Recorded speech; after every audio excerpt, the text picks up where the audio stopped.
अच्छा अच्छा, to block problem करवा दी, टू ब्लॉक सिस्टम नहीं करवाया, आज लो भी कर देते हैं, अभी कर देते हैं ना। चलो उसके पहले हम लोग कुछ बातें करते हैं। हाँ भाई, ऑनलाइन में सब कुछ क्लियर है उधर? उस पे भेजना को होस्ट पर, रोज बताना पड़ता है। किधर गया मार्कर?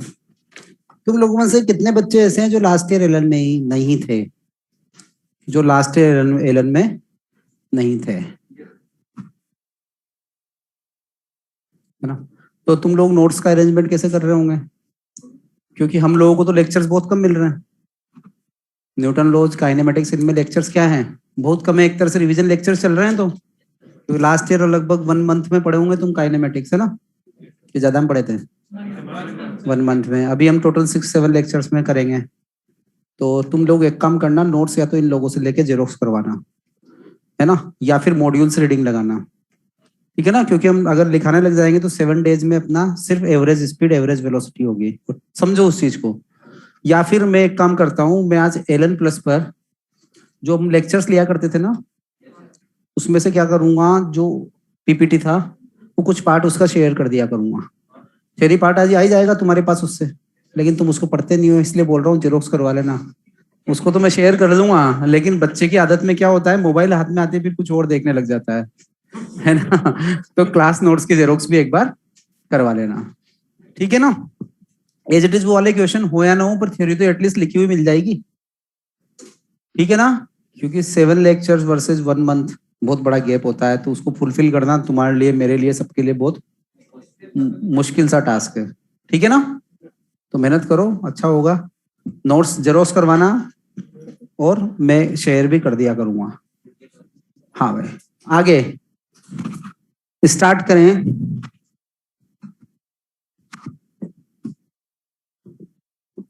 यार बेटा, अभी तो कुछ लिखा ही नहीं, तुझे ब्लर कहाँ से दिख गया रे?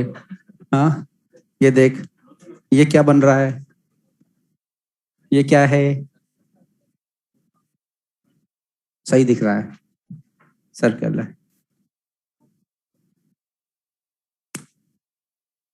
ठीक है। तो हम स्टार्ट करते हैं, आगे पढ़ना। टू ब्लॉक सिस्टम, उसके पहले तुम बोल रहे हो सर वो सूडो फोर्स वाला बता दो। देख लो बेटा, उसको भी देख लो। उसको देखने के पहले एक बार स्टेप्स क्या थी, स्टेप्स क्या थी? कि draw FBD including pseudo force, यही थी ना? यही थी। उसके बाद resolve all forces along the contact surface and perpendicular to contact surface, ठीक है। उसके बाद क्या थी? Find direction of net force along the contact surface. उसके बाद direction of friction force will be opposite to the direction of net force along contact surface, ठीक है। अब देखो बेटा, जैसे वही वाला क्वेश्चन, ये ऐसा हमें बोला था कि एक ब्लॉक है बड़ा वाला, इस पर एक छोटा सा ब्लॉक चिपका दिया, मतलब टच करा दिया, और हमसे बोला system is accelerated towards right, यही बोला है ना? Find value of acceleration if small M remains at rest with respect to capital M. यहाँ फ्रिक्शन कोफिशिएंट में क्या दे दिया था? म्यू दे दिया था। तो हम एफबीडी बनाएंगे। एफबीडी ड्रॉ करने का तरीका क्या है? आइसोलेट कर दिया, और इसका एफबीडी बनाया कैसे? सबसे पहले हमने एमजी लगाया, ठीक है, यही किया। उसके बाद सूडो फोर्स लगाया। सिस्टम का एक्सिलरेशन कैसा है? टुवर्ड्स राइट, तो सूडो फोर्स कैसा आएगा? Towards left. और इसका मैग्नीट्यूड क्या होता है? एम इंटू ए, यही होता है ना? ये सूडो फोर्स हो गया, ठीक है। फोर्स ऐसे, और एक ये इसके कांटेक्ट में, क्योंकि there is no relative motion, चिपक के चल रहा है एक तरह से, तो नॉर्मल रिएक्शन कैसे लगेगा? कांटेक्ट सरफेस के परपेंडिकुलर, यही होगा, यही होगा ना? इसके बाद और कौन सा फोर्स बच रहा है? अब इसमें टेंडेंसी ऑफ मोशन है, क्यों? कांटेक्ट सरफेस ऐसी है, ये एमजी को क्या बोलेगा? आओ नीचे चले, नीचे खींचेगा, तो टेंडेंसी ऑफ मोशन कैसे है? नीचे की तरफ है, तो फ्रिक्शन क्या करेगा? अपोज करने आएगा, और फ्रिक्शन की डायरेक्शन क्या होगी? ऊपर की तरफ, ठीक है, यही होगा। अब हमसे क्या बोला है कि small M remains at rest small m rest में है, मतलब कौन सा फ्रिक्शन है? स्टैटिक फ्रिक्शन है, यही है ना? स्टैटिक फ्रिक्शन है तो उसकी वैल्यू mg से ज्यादा होगी तो ये रुका रहेगा। किसकी वैल्यू? स्टैटिक की लिमिटिंग वैल्यू। स्टैटिक की जो मैक्सिमम पॉसिबल वैल्यू है वो अगर mg से ज्यादा हुई या इक्वल हुई तब भी ये क्या रहेगा? रुका हुआ रहेगा। तो हम लोग क्या बोलेंगे यहाँ पर कि FL should be greater than और इक्वल टू mg, यही होना चाहिए। FL इक्वल टू क्या होगा? म्यू n, यही होगा ना? इस FBD से क्या मैं ऐसा बोल सकता हूँ n इक्वल टू ma? बोल सकता हूँ? बताओ बेटा इसमें क्या डाउट था? Mu ma is greater than और इक्वल टू mg, m से m कैंसिल हुआ तो a ग्रेटर देन और equal to g by mu. कर लोगे? कर लोगे सब लोग? बेटा वो स्टेप्स फॉलो करो, सब कुछ होगा। इसके बाद देखो, आज वो नहीं आया क्या? हाँ, वही मुझे से फीलिंग आई कोई एब्सेंट है। हाँ, इसके बाद आज तुम आए हो बड़े दिनों बाद। हाँ, हो गया। अब हम बात करें टू ब्लॉक प्रॉब्लम की। ध्यान से समझना, सब लोगों के आंसर आने चाहिए। मैं किसी से भी पूछ लूंगा, बताओ मैंने क्या किया या मुझे क्या करना है, ठीक है ना? बोर्ड पे देखते रहना। तुम पढ़ना चाहो तो सब कुछ कर सकते हो, बस कंडीशन क्या है? तुम पढ़ाई के अलावा बाकी सबके बारे में सोच ले तो मेडिटेशन कैसे करूंगा? पढ़ो, एक ही सॉल्यूशन है सिलेक्शन का, क्या है? पढ़ाई। बस स्टूडेंट को एक ही चीज समझ में नहीं आती, उसको क्या करना है? पढ़ाई करनी है। इसके अलावा और कोई रास्ता नहीं है सिलेक्शन का, कोई शॉर्टकट नहीं होता। शॉर्टकट वाले डॉक्टर राजन राजगुरु होते हैं जो आज सब अंदर है। पढ़ते हो न्यूज़पेपर? देखो, तो पढ़ाई करा कर कोर्स की। हाँ, अच्छा, हाँ, तो इसलिए सिर्फ पढ़ाई करो, इधर उधर मत घूमो। 5 kg और 10 kg, इसके बाद क्या होगा? क्वेश्चन दे रहा हूं तुम्हें, ऐसा दिया, एक फ्रिक्शन कोफिशिएंट दे दिया यहाँ पर, इस म्यू की वैल्यू दे दी तुम लोगों को 0.8, ठीक है? एग्जामिनर हो सकता है म्यू एस अलग दे, म्यू के अलग दे। मैं एक ही दे रहा हूं तो मतलब म्यू एस भी क्या है? यही है, और म्यू के भी क्या है? यही है, ठीक है? फिर एग्जामिनर किसी भी एक ब्लॉक पर फोर्स लगा देगा, कोई से भी एक ब्लॉक पर। मैं नीचे वाले पर लगा रहा हूं, F इक्वल टू 60 न्यूटन।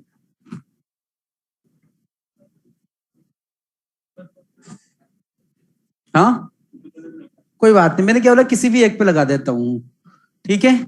अब एग्जामिनर पूछेगा find acceleration of A, find acceleration of B, and also find friction force with its nature, मतलब इट इज स्टैटिक और इट इज काइनेटिक, ठीक है ना? इस टाइप के क्वेश्चंस कुछ ना कुछ होंगे। सोल्व करने का तरीका ध्यान से समझना, अगला क्वेश्चन तुम लोगों को ही करना है, ठीक है ना भाई? ऑनलाइन वालों भी वंस मोर मत बोलना, पहली बार में समझना है ना, नेक्स्ट तुम्हें ही करना है। मैसेज नहीं आ रहे तुम्हारे? दिख तो रहा है ना? मैसेज को होस्ट पर डालो बच्चों। आ गया, आ गया, आ गया, अब आना स्टार्ट हुआ। Yes sir. हाँ, सबसे पहले हम क्या करेंगे, हम इसको गौर से देखेंगे। देखने के बाद हमें पता चल रहा है क्या, किस 5 kg वाले के पास तो क्या है? 60 न्यूटन फोर्स है। इसके पास ये कुछ भी कर सकता है, चल सकता है, मतलब कुछ भी मतलब चल सकता है, क्योंकि इसके पास क्या है? फोर्स है, इसके पर्सनल एसेट्स हैं, उनके दम पर ये चल सकता है। बेचारा गरीब कौन है यहाँ पर? 10 kg। इसके पास कोई फोर्स लग रहा है क्या? नहीं लग रहा, तो क्या करेगा? किसी के पास मांगने जाएगा? जैसे मान लो दो ए एंड बी, ये कहीं जाना चाहते हैं घूमने। ए ने कहा देख मेरे पास तो 60 रुपीज है, मतलब सस्ते जमाने की बातें कर रहे हैं, तेरे पास हो तो चल मेरे साथ, ठीक है? तो बी क्या बोलेगा? मेरे पास तो नहीं है यार, मांग के लाता हूँ, अरेंजमेंट करता हूँ। अरेंजमेंट कहाँ से करते हैं? जैसे हमारी स्कूल की पार्टी जा रही है, हम पेरेंट्स के पास जाते हैं कि पापा पापा मैं वहां जाऊंगा, कुछ दो। ये कितने दूं? उनके माइंड में क्लियर सीन होता है, 100 से ज्यादा नहीं देना, ऐसा होता है। मतलब सबके दिमाग में अलग अलग कैलकुलेशन है, पर वो बताते नहीं है कितने दूंगा, जो तुम उतने मांग लो। उनके माइंड में सीन क्लियर है कि इसकी पॉकेट मनी 100 रुपीज से ज्यादा नहीं होनी है। तुमने मांगे 20 रुपीज दे दो, जायश कर। 50 मांगे, जा। 80 मांगे, जा। 100 मांगे, अब कुछ नहीं दूंगा, बस खत्म कहानी, तेरी इच्छा हो तो जा, नहीं तो मत जा। अब जाएगा तो सही बंदा, 100 तो मिल रहे हैं कम से कम, तो फिर कौन सा फ्रिक्शन आ जाएगा जब घर वालों ने और देने से मना कर दिया तो। काइनेटिक अलग अलग हो जाएंगे। 100 तक अगर जरूरत पूरी हो रही है तो ये साथ साथ चलेंगे, अगर नहीं हो रही तो फिर क्या होगा, अलग अलग। घर वाले ये बोलते बेटा इसी से काम चला, मेरे पास तो यही है, यही होता है ना हमारे साथ, किसी से काम चला लो बेटा, इससे ज्यादा नहीं है मेरे पास। तो यहाँ पर इसके पापा कौन है, फ्रिक्शन फोर्स है, ये फ्रिक्शन के पास जाएगा। क्या आपके पास इतना है? अगर उसके पास होगा तो ये साथ साथ चलेगा, नहीं होगा तो क्या कहेगा, अलग चल जा भाई, मेरे पास इतने ही है, यही होगा ना। और कौन सा फ्रिक्शन आ जाएगा, काइनेटिक फ्रिक्शन आ जाएगा। बात समझ में आई? तो सबसे पहले हम क्या करें, इसकी लिमिट निकालते हैं कि ये कितना तक ला सकता है मार्केट से या घर से। एफबीडी बनाओ, कितना है ए, 5 kg है, आगे क्या लग रहा है 60 न्यूटन। 5G कैसे लग रहा है नीचे, N1 कैसा लग रहा है ऊपर, इसके ऊपर हाथ नहीं जा सकता, ठीक है, हो गया। अब इसके बाद देखो N1 इक्वल टू कितना होगा 5G, ठीक है। इस वाली सरफेस पर जो फ्रिक्शन आएगा उसकी मैक्सिमम पॉसिबल वैल्यू कितनी होगी इन दोनों के बीच वाली पर, FL equal to mu N1, यही आएगी। वो कितनी आएगी, अरे नहीं यार 40 आएगा ना यार, अकील जावेद गड़बड़ कर रहा है। म्यू कितना है 0.8, N1 कितना है 5G, 50 इंटू 0.8, तो FL इक्वल टू कितना आएगा 40 न्यूटन, यही आएगा ना। इतना इसको दिया जा सकता है, घर वालों ने माइंड में सेट कर रखा है 40 तक मांगेंगे तो दे देगा, दे देंगे, नहीं मांगे अगर इससे ज्यादा मांगेगा फाइनली क्या होगा, अलग चला जा। ये हो गया नीचे बी, इसका मास कितना है 10 kg, थोड़ा और नीचे कर देते हैं ताकि वो गैप बढ़ जाए थोड़ा सा।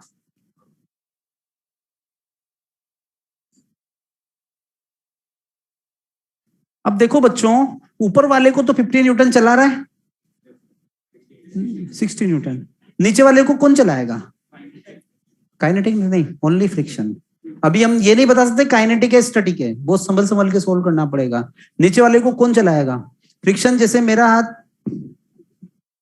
समझ रहे हो ना, इस पर डस्टर रख लिया तो डस्टर को कौन चलाएगा, मेरे हाथ के डस्टर के बीच में जो फ्रिक्शन फोर्स है वही चलाएगा ना। तो इसको कौन चलाएगा, फ्रिक्शन। तो इस पर फ्रिक्शन कैसे लगना चाहिए, आगे लगना चाहिए। इस पर आगे है तो इस पर कैसे लगना चाहिए, पीछे लगना चाहिए। इस पर आगे है तो इस पे कैसे लगना चाहिए, अरे लगना ही नहीं चाहिए, सरफेस तो स्मूथ दी है, क्यों लगा रहे हो, जहां होगा वहीं लगाना है एग्जाम में।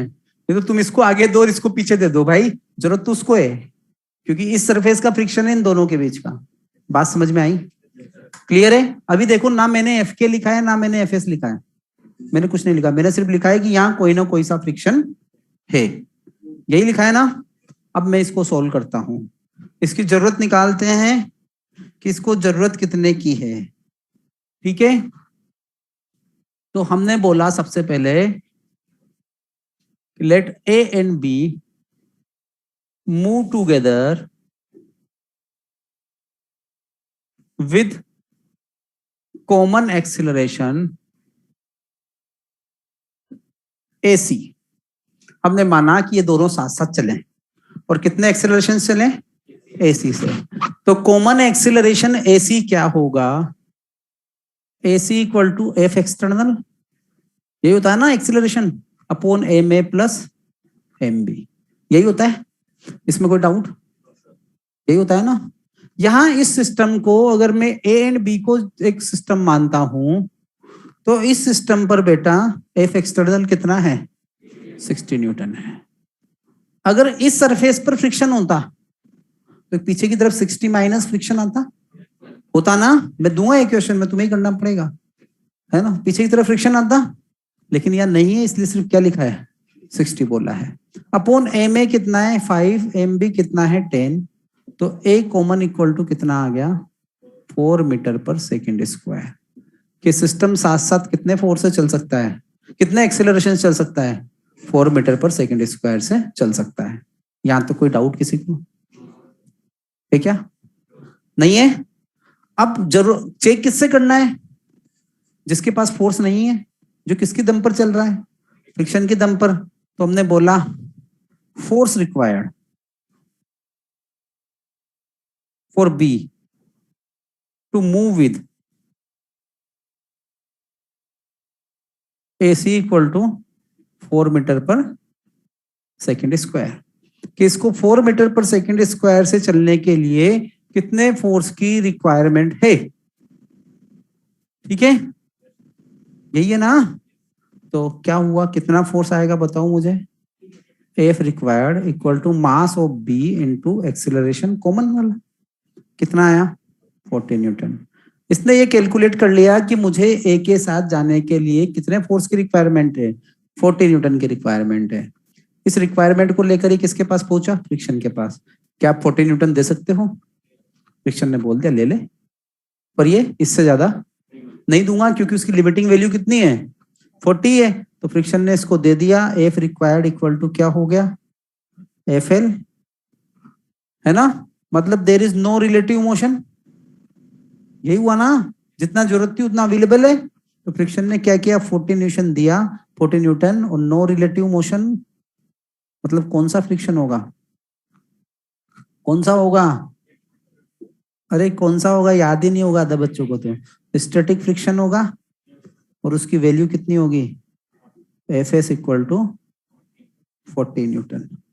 ठीक है, तो कौन सा फ्रिक्शन लगा? स्टैटिक, कोई रिलेटिव मोशन नहीं है। इसका मतलब हम क्या बोलेंगे कि A and B move together with acceleration 4 metre per second square, और उन दोनों के बीच में फ्रिक्शन कितना है? 40 न्यूटन है। उसका नेचर कौन सा है? स्टैटिक है। एक बार जरा ध्यान से देखो, सबसे पहले हम क्या करेंगे? लिमिटिंग फ्रिक्शन की वैल्यू कैलकुलेट कर लेंगे। उससे हमें पता चल जाएगा कि क्या हमारी जरूरत पूरी हो रही है साथ चलने वाली या नहीं हो रही है। क्लियर? उसके बाद हम मानेंगे कि let A and B move together, साथ साथ चलेंगे तो कितने एक्सीलरेशन चलेंगे? वो जाएगा F external upon total mass. ये कितना है यहाँ पर? 4 मीटर पर सेकेंड स्क्वायर। अब इसको चलाना है फ्रिक्शन को, तो अगर 4 से चलाना है तो कितने फोर्स की रिक्वायरमेंट होगी? F इक्वल टू M है, मास कितना है? 10 kg, A कितना है? 4 मीटर पर सेकेंड स्क्वायर। मतलब रिक्वायरमेंट कितनी है? 40 न्यूटन की। फिर हम फ्रिक्शन के पास जाएंगे, क्या तुम 40 न्यूटन दे सकते हो? वो कहेगा मैक्सिमम वैल्यू इतनी है, ले ले। दे दिया, जितनी जरूरत थी पूरी हो गई। मतलब अब क्या होगा? साथ साथ चलेंगे। कितने एक्सीलरेशन से? 4 मीटर पर सेकेंड स्क्वायर से। बात समझ में आई? क्लियर? अब सोचो, अगर ये वाला फोर्स 45 न्यूटन होता, तुम लोगों को सोल्व करना है कि if this F equal to 45 newton and F equal to 75 newton. दो पार्ट दे रहा हूं मैं तुम्हें क्वेश्चंस के। इस क्वेश्चन के नंबर 1 तो क्या? Solve the previous question if F equal to 45 newton and if F equal to 90 newton. ठीक है, solve the previous question if F equal to 45 Newton and if F equal to 90 Newton. सब कुछ वही है previous question, मतलब कोई मैंने changes नहीं किया, बस मैंने किसको चेंज किया है? F को चेंज किया है। और मैं किससे भी पूछूंगा, इसलिए सब लोग ट्राई करें।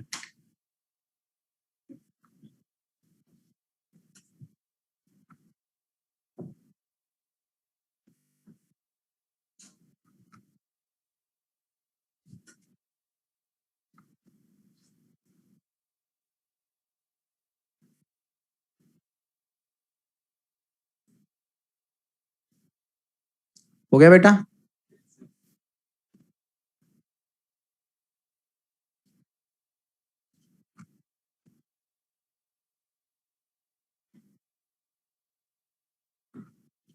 केतन गोयल, बेटा तुम्हारा स्टेटमेंट पढ़ो। तुमने बोला in first it will move with separate accel, separate नहीं, कॉमन कॉमन।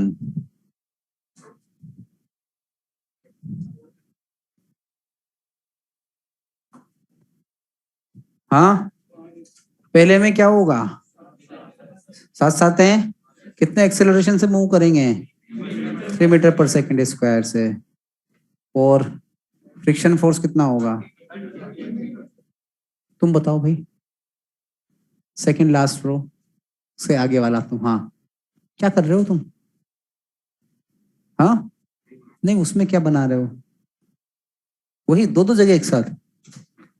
अच्छा अच्छा, प्रीवियस, वेरी गुड, देखते रहो उसको भी। बैठो बैठो, कितना आंसर आया?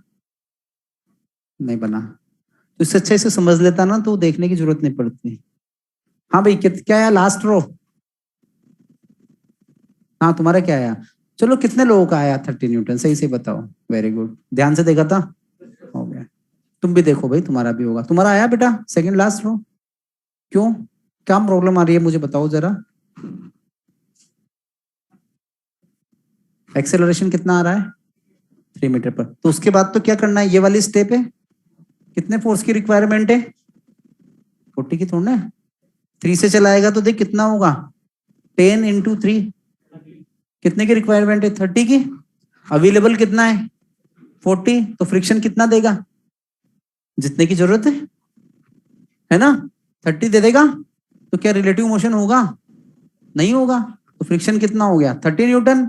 And A and B will move, क्या बोलेंगे हम, साथ साथ हैं।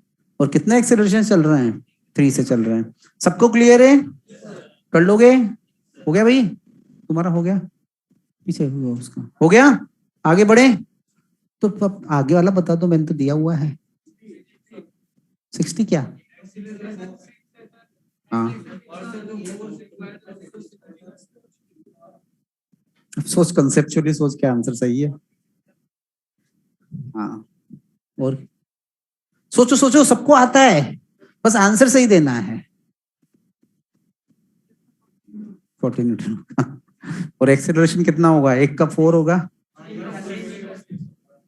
है ना, यही होगा ना।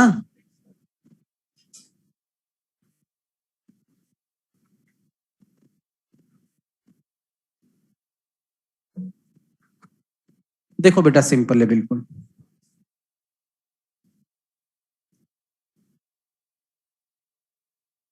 आया, 90 न्यूटन फोर्स लगाया, ठीक है। फ्रिक्शन तो उतना ही है, 40 न्यूटन है उसकी मैक्सिमम वैल्यू। हमने क्या बोला, let A and B move together. तो 90/15 कितना हो गया? 6 मीटर पर सेकंड स्क्वायर हो गया। मतलब अगर साथ साथ चलेंगे तो कितने से चलेंगे? 6 से चलेंगे। ये स्टेप सबकी आई? सबकी आई। अब साथ साथ चलने में प्रॉब्लम किसको? इसको है बेचारे को। ये तो किसी के पास मांगने जाना है इसको। तो ये निकालेगा मुझे कितने की जरूरत है, कितने की जरूरत है। एम बी इंटू ए सी, कॉमन कितना है? 6 है। तो 10 × 6 जरूरत कितनी हो गई? 60 न्यूटन। 60 की जरूरत है। क्या इसको 60 न्यूटन मिल पाएगा? ये तो ज्यादा है, इसकी तो लिमिट ही कितनी है? 40 न्यूटन। 40 न्यूटन से ज्यादा दे सकता है क्या? नहीं दे सकता। तो ये तो कितना देगा? 40 देगा कि तो 40 ले और चला जा, यही होगा ना।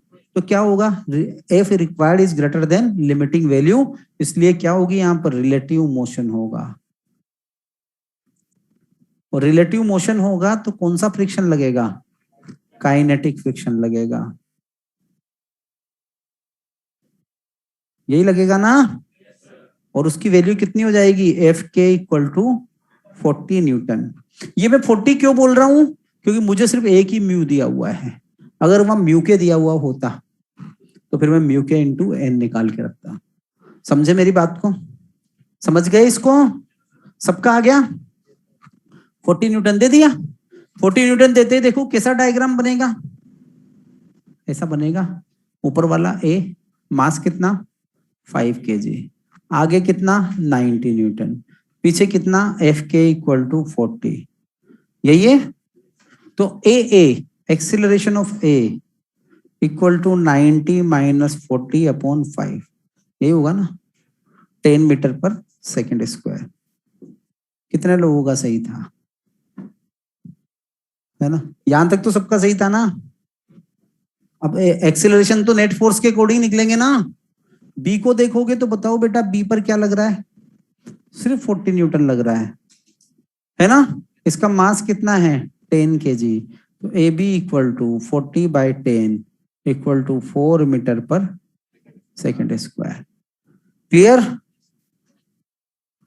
सही है बेटा, केतन तुम्हारा सही है। हो गया। अब बेटा देखो,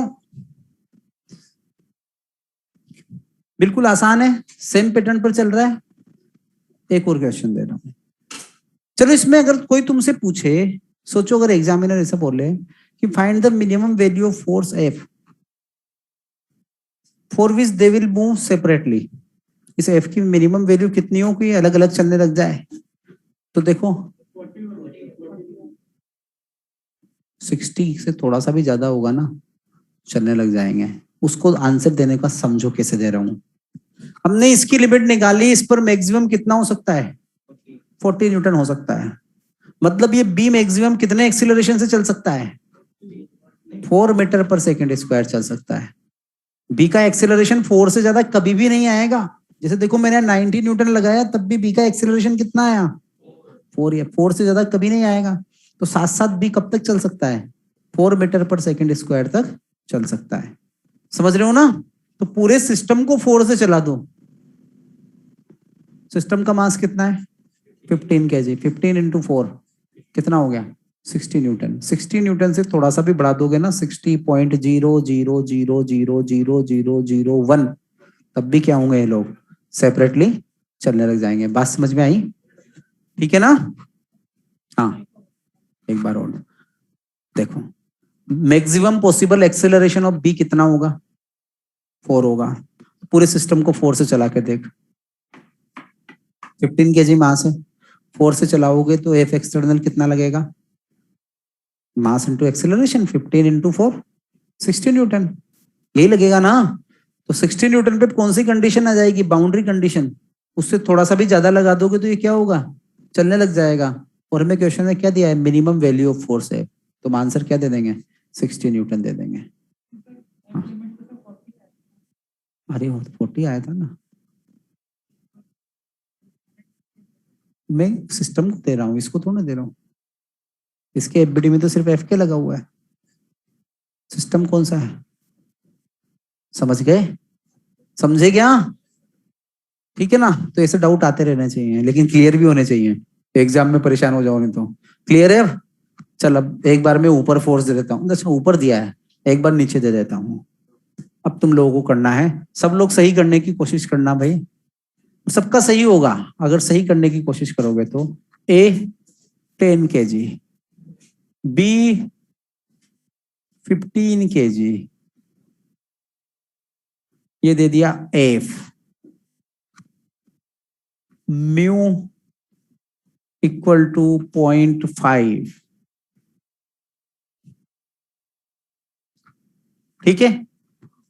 ठीक है, तुमसे वही पूछा एक्सेलरेशन कितना है, एक्सेलरेशन ऑफ बी कितना है, फ्रिक्शन कितना है।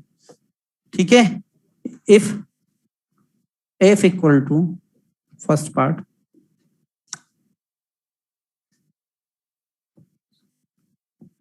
ठीक है, F equal to 75 newton, F equal to 100 newton, F equal to 150 newton. Total कितने हो गए, 9 क्वेश्चंस हो गए, 3 क्वेश्चंस विद 3 पार्ट। ठीक है, दिख रहा है बेटा? अब तो बड़ा बड़ा लिखा है, सब कुछ सही है वैसे मुझे, ठीक है ना? मेथड यही रहेगा।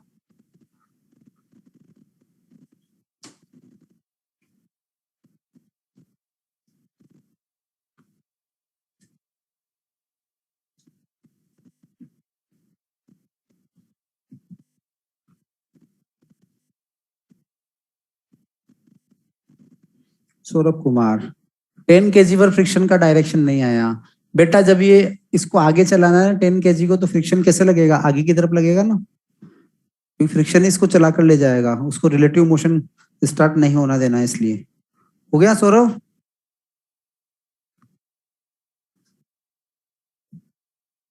कुलदीप मीना, सर फ्रिक्शन की डायरेक्शन समझ नहीं आई। देखो दोबारा देखो, फ्रिक्शन की डायरेक्शन जिन्हें समझ में नहीं आई, देखो ये जो तुम तो सोल्व करो, जिसको समझ में नहीं आए वही देखना। 5 kg पर 60 न्यूटन आगे लग रहा है, फ्रिक्शन इसको रोकने की कोशिश करेगा तो इस पर फ्रिक्शन कैसे लगेगा, पीछे की तरफ। 10 kg इसके नीचे रखा हुआ है, जब इस पर फ्रिक्शन पीछे तो एक्शन रिएक्शन 10 kg पर कैसे आएगा, आगे की ओर आएगा। क्लियर है? हाँ हाँ, कोई बात नहीं। ये क्या आया? सच में नहीं यार, चलो मैं कर लेता हूँ एक बार। आ गए तो तुम गलत हो, इसका मतलब चेक करो, है ना। आए भाई, पीछे आए, तुम्हारा आया नहीं आया? आ गया, आ गया, मिल गई गलती।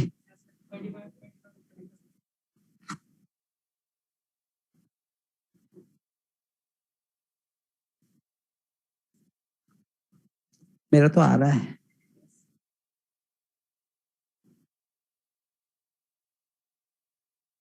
हो गया? तो देखो आसान है ना, लगभग 60-70% बच्चों से हो गया होगा। फर्स्ट क्वेश्चन कितने लोगों का हो गया? वेरी गुड, फर्स्ट वाला हो गया ना। सेकंड, सेकंड भी हो तो करो, जल्दी करो, कम टाइम में करने की आदत डालो।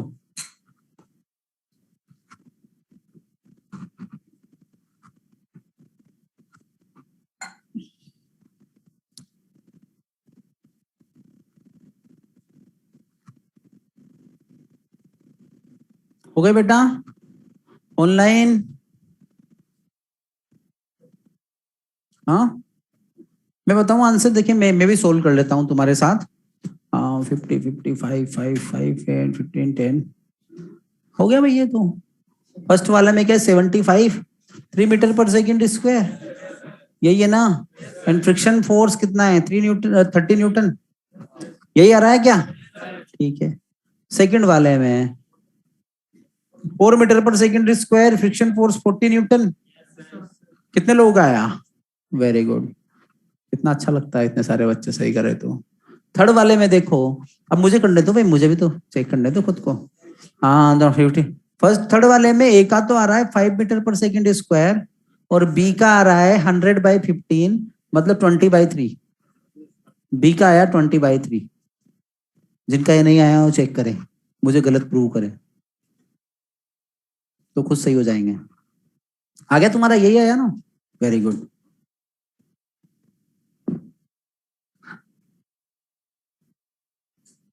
हो गया?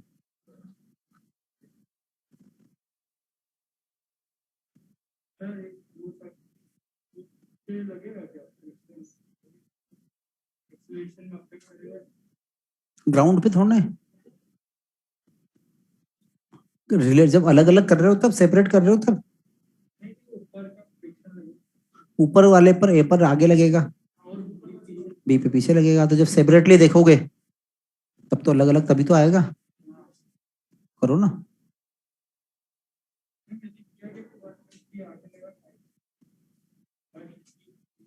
सही तो है, जो मैं कहाँ बोल रहा हूँ गलत है तुम्हारा, सही तो है। यही तो आ रहा होगा 100/15। तो मैंने यही तो बोला था मेरे भाई, 20/3 यही होता है। 100/15 को 20/3 नहीं बोल सकते है ना। हो गया? कितने बच्चों का आ गया? बढ़ रहा है ना, बढ़ता जा रहा है ना। तो तुम्हें आता है कंसेप्ट, तुम सीख चुके हो, सही आएगा। इधर ऑनलाइन में क्या रिस्पॉन्स है भाई, कहाँ खो गए? देखो, सबसे पहले मैं एफएल निकालूं। एफएल कितना होगा, μN1, वो आएगा 50 न्यूटन। 50 न्यूटन आएगा ना, और सब क्वेश्चन से 50 आएगा वो तो, क्योंकि एफएल हमने म्यू थोड़ा चेंज किया है। देखो, नीचे वाले को चला रहा है एफ, ऊपर वाले को कोई भी नहीं चल रहा था, चलना साथ ही है। पहले तो आगे तो जाएगा ना, जैसे नीचे वाले डस्टर पे दूसरा डस्टर रख दिया, मैं नीचे वाले को चला रहा हूँ तो ऊपर वाला भी साथ में तो आ रहा है। तो इसको कौन चला रहा है, फ्रिक्शन चला रहा है। तो ऊपर वाले पर फ्रिक्शन की डायरेक्शन कैसे आएगी, 3 चालू है। मुझे तो सज्जन लग रहा है यार। ये एफ लगा आगे, इस पर एफ कैसे लगा दूंगा, पीछे। ये ए है, इसका मास कितना है, 10 kg। तो नीचे क्या लगा, 10G, ऊपर क्या लगा, 10। ठीक है, एन इक्वल टू कितना आएगा, 10G। तो ये लिख दिया N equal to n equal to 100, ठीक है। फिर FL equal to mu n, कितना हो गया 50 न्यूटन। मैक्सिमम इसको 50 न्यूटन मिल सकता है, इसमें कोई डाउट? ये तो तीनों पार्ट में सेम रहेगा ये वाला पार्ट तो। फिर मैं फर्स्ट वाला करूं। फर्स्ट में क्या बोला है, F इक्वल टू 75 न्यूटन। सबका यही आ रहा है 3 मीटर पर सेकेंड स्क्वायर, ठीक है। जिसका नहीं आ रहा हो ध्यान से देखना। ए कॉमन एक्सीलरेशन कितना हो जाएगा, F external upon MA plus MB, यही होगा। F एक्सटर्नल कितना है 75 अपॉन MA प्लस MB 25, यही है ना। तो 3 मीटर पर सेकेंड स्क्वायर, यही है। तो कॉमन एक्सीलरेशन अगर ये साथ साथ चलेंगे तो 3 मीटर पर सेकेंड स्क्वायर से ही चलेंगे। अब बी तो मर्जी से चल रहा है, उसके पास तो एफ है। चेक किसको करना है, डिसीजन कौन लेगा साथ चलने या नहीं चलने का? ए लेगा, क्योंकि उसके पास कुछ भी नहीं है, वो फ्रिक्शन के पास पूछने जाएगा। क्या दे सकते हो? तो फॉर ए, समझ रहे हो ना, F required equal to mass of A into A common, कितना हो गया 30 न्यूटन, यही हुआ। इसकी रिक्वायरमेंट कितनी है 30 न्यूटन।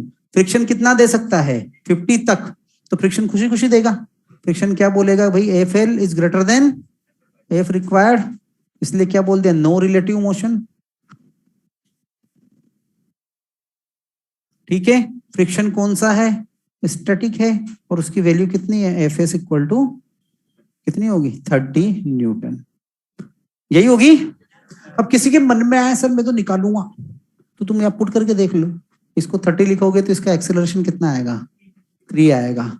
इस पे 30 लिखोगे तो देखो आगे कितना है 75 माइनस 30 कितना हुआ 45 डिवाइडेड बाय 15, ये भी कितना आएगा 3 आएगा, इसलिए मत करना, ठीक है। हो गया फर्स्ट वाला, इसमें कोई डाउट किसी को नहीं है। सेकंड में क्या बोला है, एफ इक्वल टू 100 न्यूटन। अब मैं AC इक्वल टू बोलू तो 100 बाई 25 कितना आ गया 4, यही आया ना। फिर हम बोलेंगे फॉर ए एफ रिक्वायर्ड। अरे ऑनलाइन वालों कुछ रेस्पॉन्स करो, तुम्हारे आंसर आए या नहीं आए, और को होस्ट पर ही करना।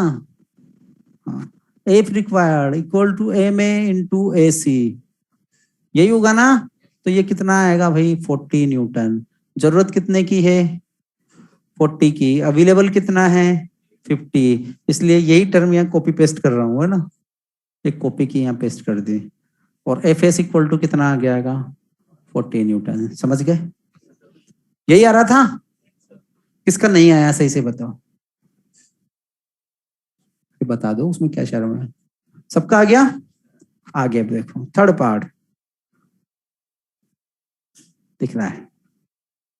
Third part, F equal to 150 newton, AC 150 upon 25 6 metre per second square. F required MA into AC 60 newton. अब इसने ज्यादा मांग लिया है ना, दे कितना सकता है 50, तो हम क्या बोल देंगे, F required is greater then F L, तो हम क्या बोल देंगे काइनेटिक फ्रिक्शन, काइनेटिक आएगा ना। और उसकी वैल्यू कितनी हो जाएगी, एफ के इक्वल टू, हम देखेंगे वहां पर क्या म्यू के दिया हुआ है नहीं दिया हुआ, तो एफ के कितना लिख देंगे 50 न्यूटन, ठीक है। तो फ्रिक्शन लगा काइनेटिक। अब इनके एफबीडी से देखो, ये ए आगे कितना है 150 है, पीछे कितना है 50 है, तो a equal to 150 minus 50 divided by ऊपर वाला ए है ना। अच्छा मैं नीचे वाले पे लगाया है 150, हाँ हाँ कोई बात नहीं, कैसे वही बात, फिर फ्रिक्शन तो आगे लगेगा ना, कोई बात, कैसे उल्टा चलने लग जाएगा तेरे, ऐसे नहीं होता यार। ए 10 kg, इस पर फ्रिक्शन लगा एफ के इक्वल टू 50, तो a equal to 50 bye 5, 50 bye 10 कितना हो गया 5 metre per second square, clear है। ए बी के लिए क्या करूंगा, बी को देखूंगा, बी का मास कितना है 15 kg, आगे क्या लग रहा है 150, पीछे क्या लग रहा है फ्रिक्शन, ठीक है हो गया। तो ए बी कितना हो गया बच्चों 150 minus 50 divided by 15 equal to 20/3 metre per second square. आसान है, कर सकते हो। तो ये हुई 2 ब्लॉक प्रॉब्लम, कर लोगे। अब एक इलिस्ट्रेशन है तुम्हारे मॉड्यूल में 47 नंबर, उसको करो जब तक मैं इनके मैसेज देखता हूं। अब वाह भाई वाह, सर मैसेज होस्ट पे करना है या को होस्ट पे?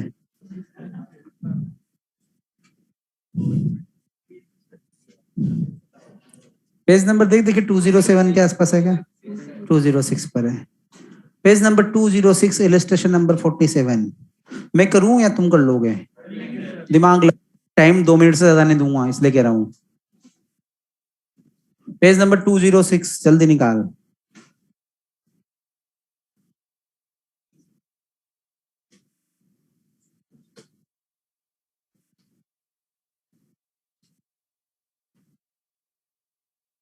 अरे मेरे भाई, ए और बी के बीच का फ्रिक्शन है तो मास का फर्क नहीं है। नॉर्मल रिएक्शन कौन सी सरफेस का लोगे? ए और बी के बीच वाला लोगे ना, इसलिए हमने एन लिखा है, सिर्फ ए का मास कंसीडर किया है। ठीक है बेटा, क्लियर है? ओ अच्छा हो गया, चलो।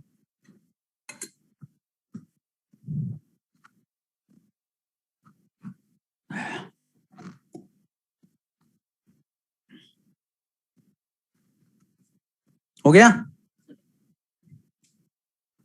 मैं बोर्ड साफ कर देता हूं तब तक, कुछ तो करें।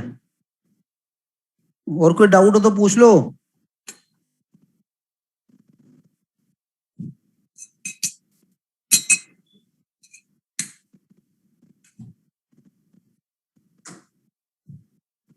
बेटा दोनों के बीच फ्रिक्शन है तो सही।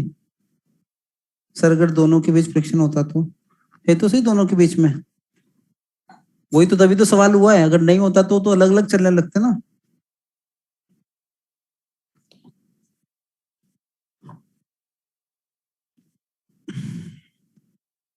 हो गया भाई, शंकर लाल मीणा का आंसर आ गया उधर। इधर किस किस का आया? तुम्हारा आया, तुम्हारा आया। क्या नाम है तुम्हारा? संयम।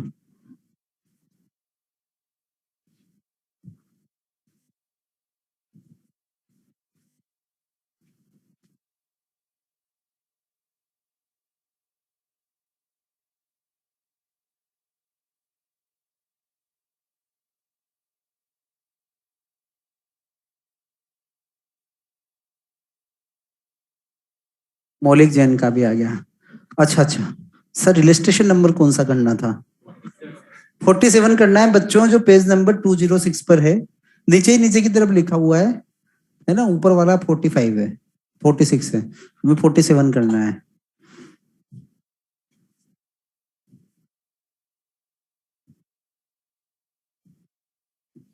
हो गया? कितने बच्चों का हुआ?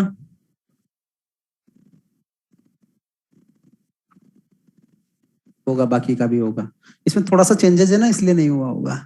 देखो उसमें एफ एक्सटर्नल में क्या है, पीछे वाला फ्रिक्शन भी आएगा। हाँ वो ले लिए, हाँ तो आ जाएगा फिर तो। देखो 50 न्यूटन आ रहा होगा। देखो मुझे बताओ क्या क्या है वैल्यूज। ए ऊपर वाला नाम ए दे दूं, इसका मास कितना बोला है? 10 kg। नीचे वाले का क्या है? 15 kg। फालतू मिटाया पुराना वाला डायग्राम। इस पर लगाया 90 न्यूटन। यहाँ म्यू इक्वल टू 0.4, यहाँ म्यू इक्वल टू 0.2, यही है। अब हम इसको चलाते हैं। सबसे पहले तो देखो दोनों सरफेसेस पे फ्रिक्शन दे दिया। हाँ 0.4 नहीं लिखा, कोई बात नहीं, आंसर सही आएगा है ना। म्यू इक्वल टू 0.4, क्योंकि दिमाग में तो है 0.4 है। अब देखो ये पहला वाला जो है, नीचे वाले को तो फ्रिक्शन चलाएगा, ये एक्सटर्नल फोर्स 90 न्यूटन चलाएगा, तो ऊपर वाला साथ साथ तो जाएगा ना। तो इस पर कौन सा फोर्स, कौन देगा इसको फोर्स? फ्रिक्शन देगा, उसको नाम दे देता हूं F1, क्योंकि दो कॉन्टेक्ट सरफेस है ना जो रफ है। इस पर क्या लगा? 90 न्यूटन। इस पर पीछे क्या लग जाएगा? F1। यहां तक किसी को कोई डाउट हो तो बताओ बेटा, है क्या? F1 की लिमिटिंग वैल्यू निकालता हूं, FL1 इक्वल टू μ1 N1। ठीक है, यहाँ N1 क्यों लिखा है? क्योंकि ये जो यहाँ पर आएगा इसमें N2 आएगा, तो ये कितना लगा देखो बेटा, नीचे 10G, ऊपर क्या लगा N1, तो N1 इक्वल टू कितना हो गया 100 न्यूटन। ठीक है, हो गया। बोर्ड इधर है, उधर कौन है भाई? हाँ, ठीक है, N1 इक्वल टू कितना आया 100 न्यूटन, तो FL1 कितना हो जाएगा 40। तो ये तो तुम में से कोई भी देख के बता देगा कि ये मैक्सिमम कितना एक्सेलरेशन चल सकता है, 4 मीटर पर सेकंड स्क्वायर से। ए का मैक्सिमम एक्सेलरेशन कितना हो सकता है 4 हो सकता है, 4 से ज्यादा कभी नहीं चलेगा। ये बात समझ में आ गई? अब हम बी की बात करें। ये जो बी है इसका मास कितना है 15 kg है। ठीक है, इस पर पीछे की तरफ यहां भी एक फोर्स लगेगा, क्योंकि F1 तो 40 से ज्यादा हो ही नहीं सकता। हो सकता है क्या? नहीं हो सकता, तो इसमें पीछे की तरफ भी एक फोर्स लगेगा, है ना, क्योंकि तो 90 है ना आगे, ये 40 है, तो यहाँ एक और फोर्स आएगा अगर अकेला चलेगा तो F2। ठीक है, अब मैंने फर्स्ट स्टेप क्या बोली, let A and B move together. समझ गए? बाकी लाइन वही है, विथ कॉमन एक्सिलरेशन AC। बार बार वही लिखने से क्या फायदा, with common acceleration AC। AC की वैल्यू जब मैं कैलकुलेट करने चला तो AC इक्वल टू क्या बोलूंगा, F external upon MA plus MB। F external 90 आगे पीछे फ्रिक्शन आएगा, क्यों? क्योंकि सरफेस क्या है, रफ है ना। इस फ्रिक्शन की लिमिटिंग वैल्यू कैलकुलेट करता हूं, तो बताओ बेटा इस सरफेस पर तो नॉर्मल इन दोनों की वजह से आएगा, इनको सिस्टम माना है ना, तो कितना हो गया 25G। ये क्या हो गया N2। समझे क्या? उधर नहीं दिख रहा इसलिए यहाँ लिख रहा हूँ, इसके लिए लिख रहा हूँ बेटा, है ना, ये यहाँ जगह निकालता हूँ। N2 इक्वल टू कितना हो गया 250। N2 इक्वल टू है 250। फिर FL2 क्या हो जाएगा इस सेकंड सरफेस पर, ये μ2 है, ये μ1 है। FL2 इक्वल टू μ2 N2, तो FL2 इक्वल टू कितना हो गया 50 न्यूटन। यही हुआ ना? तो देखो इधर 90 है सिस्टम पर बाहर की तरफ, पीछे की तरफ 50, तो ये तो चलेगा, ये तो कन्फर्म है ना, ये क्या करेगा चलेगा, इसमें कोई डाउट नहीं है। तो और कितनी वैल्यू देगा, पूरी की पूरी दे देगा, और ये कितना हो जाएगा F2 इक्वल टू 50 न्यूटन। समझे 50 क्यों हुआ? तो बताओ 90 माइनस 50 अपॉन क्या लिखेंगे 25, तो कितना हुआ 40/25 मतलब 8/5 मतलब 1.6। अगर ये साथ साथ चलेंगे तो कितने एक्सेलरेशन चलेंगे 1.6। क्या कोई नई स्टेप आई? सब कुछ वही तो है, बस एक नया फोर्स आया था। एफ रिक्वायर्ड फॉर ए, क्योंकि ए को ही जरूरत के लिए चेक करेंगे, क्योंकि ए के पास फ्रिक्शन ही है सिर्फ। F required equal to mass of A into AC, तो मास ऑफ ए कितना हो गया 10 kg इंटू AC, तो 16 न्यूटन।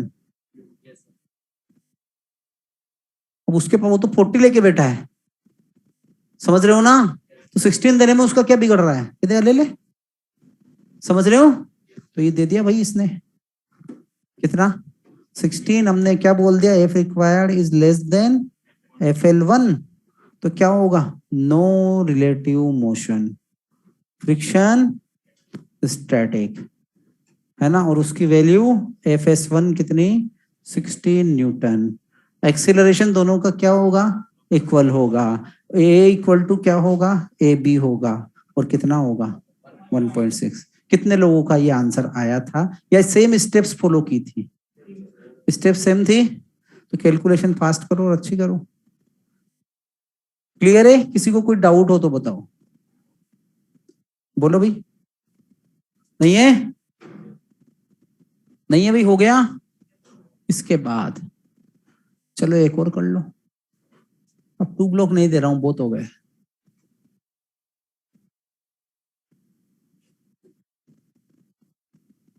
10 kg का दे दिया मास, ठीक है, म्यू इक्वल टू दे दिया 0.5, ठीक है। तुमसे बोला फाइंड वैल्यू ऑफ एफ,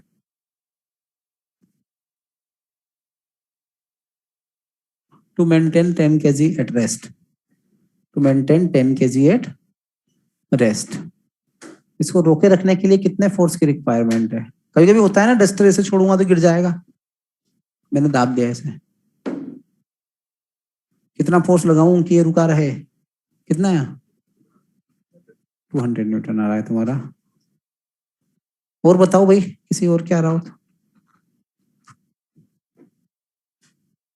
200 ही आया तो कितना जल्दी आंसर आ रहा है? आ गया? नहीं आया तो करना यार।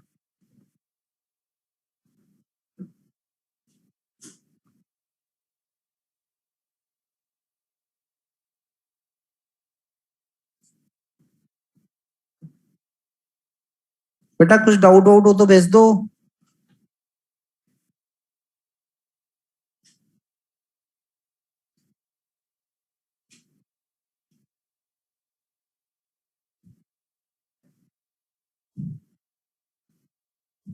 क्लियर है? देखो इसका एफबीडी बनाओगे, एफबीडी बनाओगे ना, तो देखो एक तो 10G लगेगा नीचे, है ना, यही लगेगा ना। दूसरा ये एफ इसको दाब रहा है तो नॉर्मल रिएक्शन आएगा ऐसे, रेस्ट में तो एन इक्वल टू क्या आएगा? एफ, यही आएगा ना। इसकी चलने की टेंडेंसी कैसे? सरफेस पे नीचे गिरने की है, तो फ्रिक्शन कैसे आएगा? ऊपर की तरफ। अब रोक रहे हैं मतलब कौन सा होगा? एफ एस, यही है ना। तो मैं क्या बोलूंगा कि अगर लिमिटिंग फ्रिक्शन 10G से ज्यादा है या इक्वल है तो ये गिरने नहीं देगा, यही बोलेंगे ना, समझ रहे हो? हम क्या बोल देंगे कि F L should be greater than और equal to 10G। F L की वैल्यू कितनी होती है? Mu N is greater than और इक्वल टू 10G, यही होती है ना। एन की वैल्यू पुट कर दो, म्यू एफ, है ना, इज ग्रेटर देन और इक्वल टू 10G। तो एफ इज ग्रेटर देन और इक्वल टू 100 बाय 0.5, तो कितना आ गया? 200 न्यूटन से ज्यादा लगा दो या 200 न्यूटन लगा दो, ये नीचे नहीं गिरेगा। समझ गए? पक्का? देखते हैं भी। सबको क्लियर है? सबको कोई डाउट? अब देखो बच्चों, नेक्स्ट वही मास 10 kg, एफ लगा दिया 100 न्यूटन 37 डिग्री पर, ठीक है। म्यू इक्वल टू दे दिया 0.8। तुमसे बोला find acceleration of block and friction force, find acceleration of block and friction force.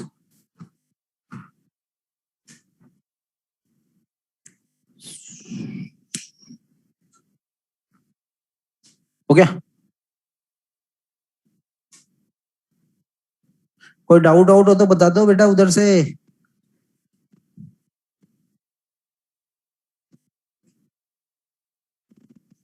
बोलो क्या आया? कितना आया एक्सीलरेशन? 7.5 आया तेरा। 2 भी आ रहा है किसी का? फ्रिक्शन कितना आ रहा है? 64 न्यूटन। देखो तुम्हें कैलकुलेशन आ चुकी है, सब्जेक्ट आ चुका है, तुम आंसर सही नहीं दे रहे हो। देखो बच्चों, इसका एफबीडी बनाओगे तो 100 न्यूटन तो क्या लगेगा? नीचे लगेगा ना 100 न्यूटन। एफबीडी बनाओ बिंदास होके, बिल्कुल सही आंसर आएगा। फिर सवाल पूछो खुद से। इधर कितना? 100 कोस 37 कितना हो गया? 80 न्यूटन। 80 न्यूटन लगाना इधर से, इधर की तरफ क्या हो जाएगा? 60 न्यूटन, यही लगेगा। इधर क्या लगेगा? 100 न्यूटन, यही लगेगा। इधर क्या आएगा? एन, कि नहीं? अब देखो बच्चों, इसके मोशन की टेंडेंसी किधर है?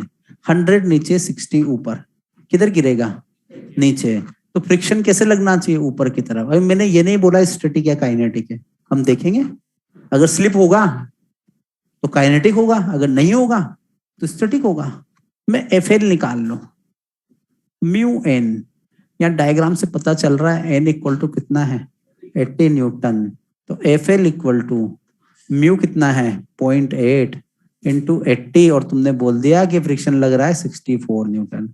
बेटा अब लगा के देख 64, ये नीचे चलने ऊपर चलने लग जाएगा, हमें तो रोकना है इसको। 100 न्यूटन नीचे खींच रहा है, 60 न्यूटन ऊपर धक्का मार रहा है, तो रोकने के लिए कितने फोर्स की रिक्वायरमेंट है 40 न्यूटन की रिक्वायरमेंट है ना, तो फ्रिक्शन कितना देगा। ये आखिरी सवाल था, तब भी हमने वही गलती की है। फ्रिक्शन कितना देगा, जितने की जरूरत है। समझ गए क्या, समझे क्या।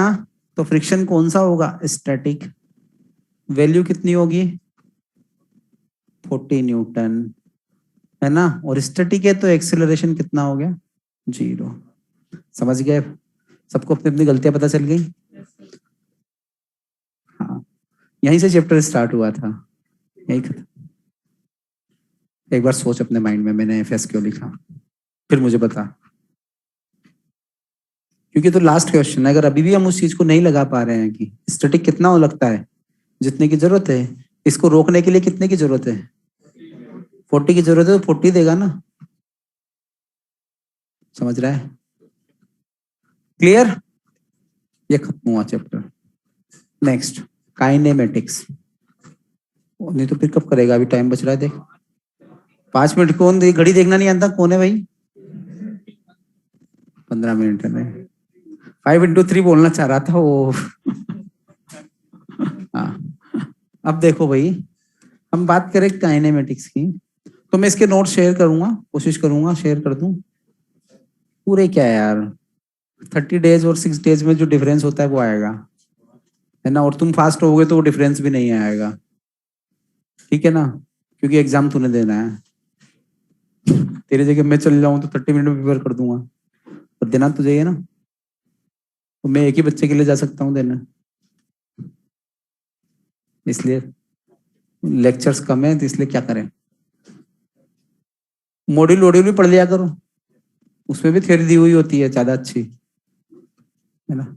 काइनेमेटिक्स, काइनेमेटिक्स का मतलब क्या है, प्योर मोशन। एक तरह से मतलब क्या बोलना चाह रहे हैं हम, कि हम study of motion without reason behind it. क्यों चला हमें उससे कोई मतलब नहीं है, मतलब हमें फोर्स की कोई मतलब कोई जरूरत यहाँ पर नहीं पड़ेगी, हमें डायरेक्ट क्या दिया जाएगा, एक्सीलरेशन, ठीक है ना। तो काइनेमेटिक्स फिजिक्स की वो ब्रांच है जिसमें मोशन की स्टडी करते हैं without the reason behind it. Motion क्यों हुआ हमें उससे कोई मतलब नहीं है, पर हम तो मतलब तो पहले ही पढ़ चुके हैं। क्यों होता है, फोर्स आता है, first law of motion, second law of motion, third law of motion, समझ गए। उसके बाद इसमें टर्म आती है 1D 2D and 3D। 1D मतलब वन डायमेंशनल मोशन, ये सबको पता है। Motion on a straight line, वो क्या है, वन डायमेंशनल मोशन है ना। मतलब पार्टिकल क्या करे, बेटा मैं आता हूं तो सबसे पहले तुमसे रिक्वेस्ट की थी मैंने कि बेटा जो 11th के नोट्स है उन्हें पढ़ लेना। आप तुम पूछ रहे हो सर 11th के नोट्स चल जाएंगे या दूसरे लेने पड़ेंगे। 11th में काइनेमेटिक्स वाले चल जाएंगे।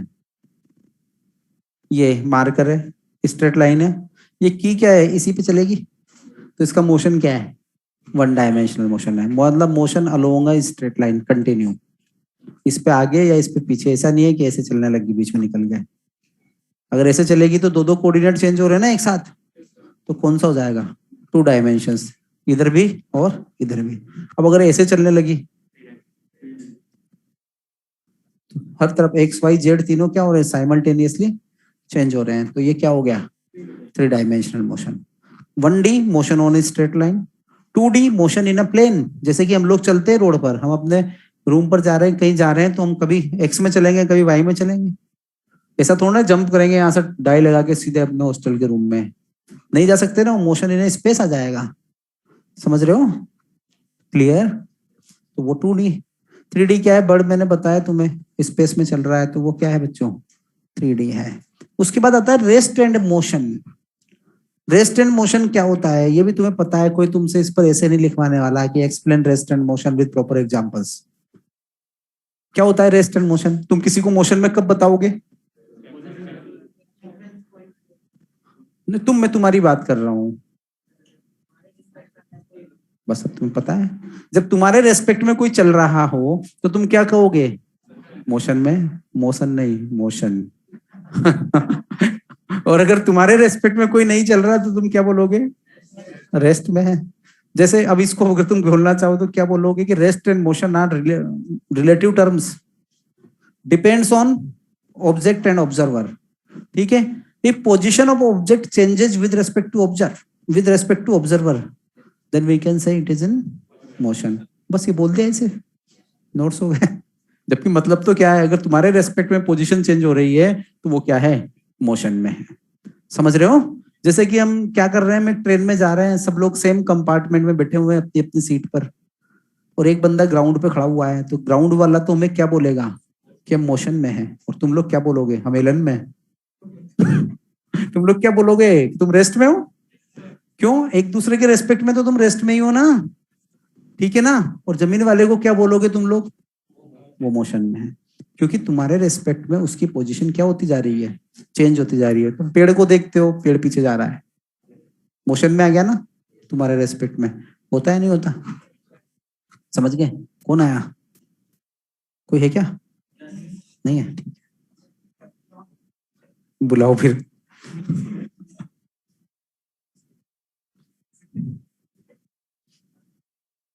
हो गया?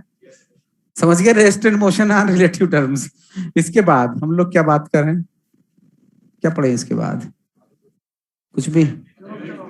हाँ, डिस्टेंस एंड डिस्प्लेसमेंट।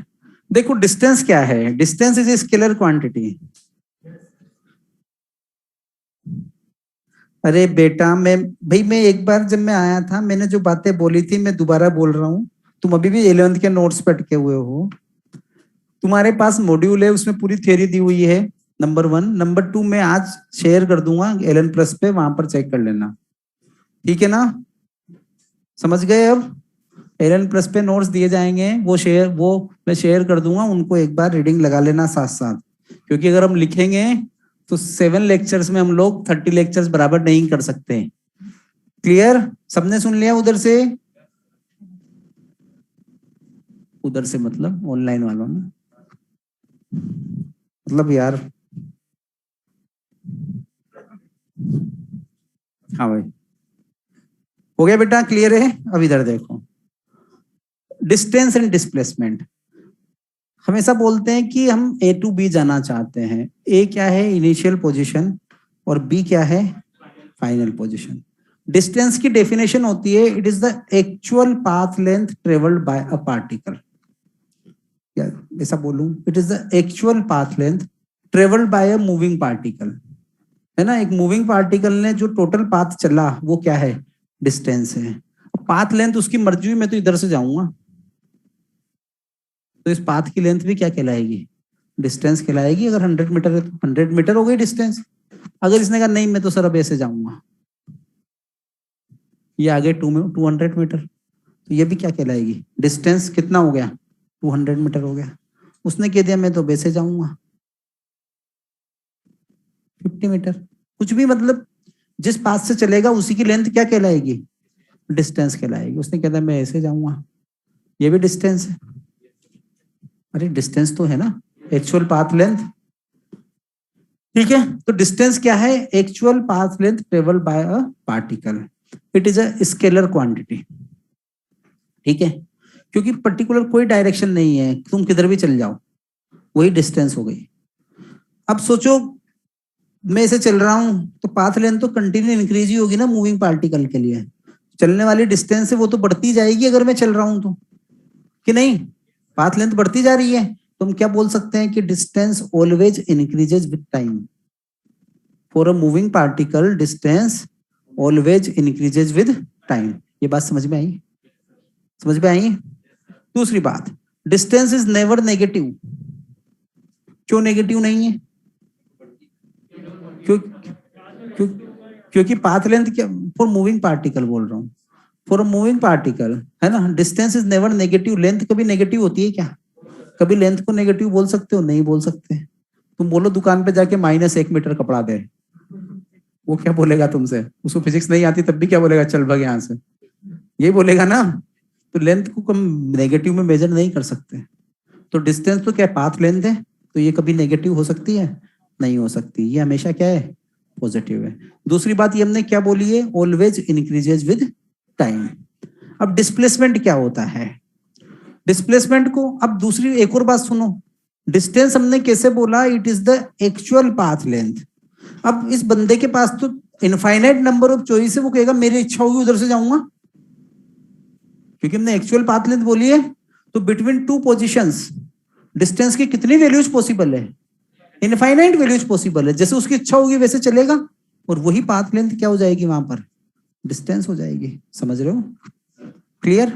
अब आता है डिस्प्लेसमेंट। डिस्प्लेसमेंट क्या है भाई? वेक्टर क्वांटिटी है।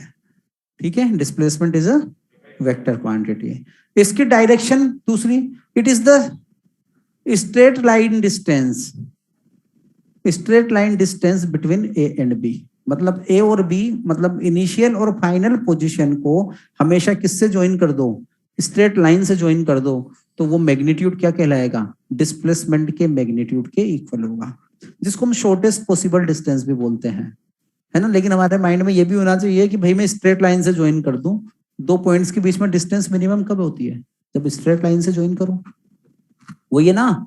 तो हमेशा क्वेश्चन सोल्व करते टाइम इनिशियल और फाइनल को कैसे ज्वाइन करना है? स्ट्रेट लाइन से ज्वाइन करना है। तो इसलिए मैं ऐसा बोलता हूँ, it is the straight line distance between A and B which is the shortest possible distance. ठीक है, and its direction is given from initial position to final position. Vector है तो डायरेक्शन बतानी पड़ेगी। डायरेक्शन क्या है? इनिशियल टू फाइनल, मतलब हमेशा कैसे जाएगी? ए टू बी। अगर हम ए से बी जा रहे हैं तो, अगर मैं बी से ए आता तो डायरेक्शन क्या हो जाती? नेगेटिव हो जाती। क्लियर? क्लियर है सबको? तो ये होता है डिस्प्लेसमेंट। अब सोचो मैं यहाँ खड़ा हुआ हूँ, तुम खड़े हुए हो x इक्वल टू 0 पर, यह है x इक्वल टू 5, यह है x इक्वल टू 3, यह है x इक्वल टू -5। ठीक है, तुम चले 0 से यहां आ गए 5 तक। बताओ बेटा तुम्हारा डिस्टेंस और डिस्प्लेसमेंट का मैग्नीट्यूड कितना है? 5 मीटर है। दोनों इक्वल है। तो डिस्टेंस एंड डिस्प्लेसमेंट का मैग्नीट्यूड इक्वल हो सकता है कब?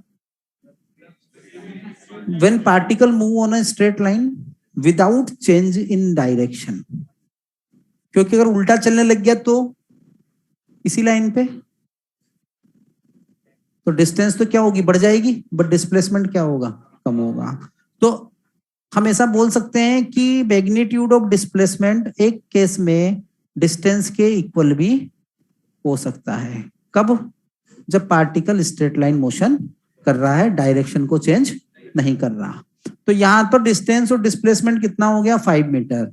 अब तुम्हारी इच्छा हुई कि चलो वापस चले, मुड़े इस पॉइंट पर आ गए। बताओ डिस्टेंस कितनी है? 8 मीटर। क्या ये सही है? नहीं है। 7 मीटर है मेरे भाई। एग्जाम में जल्दबाजी में गलत मत करा करो। देखो ये तो 2 मीटर ही है ना। ये यहाँ सारी इंटेलिजेंस रखी रह जाती है। समझ रहे हो? अब एग्जामिनर को तुम्हें निपटाने के लिए कोई टफ क्वेश्चन देने की जरूरत नहीं है। तुम जल्दी देखो 7 मीटर। देखो ये 5 इधर, 2 इधर, डिस्टेंस कितना हुआ? 7 मीटर। इंक्रीज हो रही है path length, but displacement is 3 meter plus में, है ना। तो डिस्प्लेसमेंट डिक्रीज हुआ। फिर हम यहां पर आ गए, डिस्टेंस कितना? 10 मीटर, डिस्प्लेसमेंट कितना? 0। यही है, यहां पर आ गए। डिस्टेंस कितना? 15, डिस्प्लेसमेंट कितना? -5। तो हमने क्या कंक्लूजन निकाला कि distance always increases with time and it is always positive, while displacement में इंक्रीज और डिक्रीज विद टाइम। बढ़ भी सकता है, कम भी हो सकता है, हो रहा है, हमने भी देखा। ठीक है, समझे क्या? इट में बी पॉजिटिव, नेगेटिव और 0। डिस्प्लेसमेंट कुछ भी हो सकता है, पॉजिटिव भी हो सकता है, नेगेटिव भी हो सकता है, 0 भी हो सकता है। जबकि डिस्टेंस क्या है मूविंग पार्टिकल के लिए? ऑलवेज पॉजिटिव है। बात समझ में आई? क्लियर है? पक्का? तो अब एक छोटा सा क्वेश्चन करते हैं। तुम्हें क्या करना है? जो पॉसिबल ग्राफ है वो आइडेंटिफाई करने हैं कि कौन कौन से ग्राफ सही हो सकते हैं। ठीक है, जल्दी करो क्योंकि अब तो ब्रेक हो गया ना, तो तुम जल्दी करोगे। Distance, time, first, second. वाह देखो ये स्पीड बढ़ जाती है ब्रेक के time. Distance time. Third distance time. लड़ाई मत कर यार। बता क्यों गलत है। Distance distance time. चलो यार। Fifth displacement time. तो बहुत इंटेलिजेंट है। मेरी खुशकिस्मती है मैं तुम्हें पढ़ा रहा हूँ। Displacement time. Seventh displacement time. Eighth position time.